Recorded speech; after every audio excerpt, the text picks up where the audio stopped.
Friends, ఇదే మనకి neo global నుంచి అండ్ SBM బ్యాంక్ నుంచి వచ్చిన ఇంటర్నేషనల్ డెబిట్ కార్డ్ అనమాట. సో దీన్ని ఇంటర్నేషనల్ డెబిట్ కార్డ్ అని ఎందుకు అంటున్నానంటే, దీన్ని యూజ్ చేసుకొని మనం 150+ కంట్రీస్లో ఈ ఏటీఎం మెషిన్స్ నుంచి క్యాష్ అయితే విత్డ్రా అయితే చేసుకోవచ్చు. ఇప్పుడు దీన్ని అన్బాక్స్ అయితే చేద్దాం.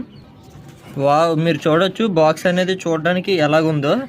సో ఒక పెట్టె టైప్లో అయితే మనకి పెయింటింగ్ అయితే ఇచ్చారనమాట. ఇది కార్డ్బోర్డే, చెక్కదైతే ఏం కాదు, కార్డ్బోర్డే. బట్ ఒక సూట్ కేస్ టైప్లో మనకి ప్యాకింగ్ అయితే ఇచ్చారు. ఒక బాక్స్ ఓపెన్ చేసి చూద్దాం ఇప్పుడు.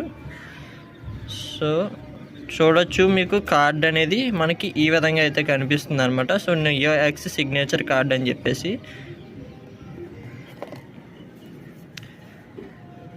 సో ఇదే మనకి కార్డ్ అయితే చూడొచ్చు, ఎంత బ్యూటిఫుల్గా ఉందో కార్డ్ అయితే. అండ్ బ్యాక్ సైడ్ మీకు చూడడానికి ఈ విధంగా అయితే ఉందన్నమాట. సో మనకి కార్డ్ నెంబర్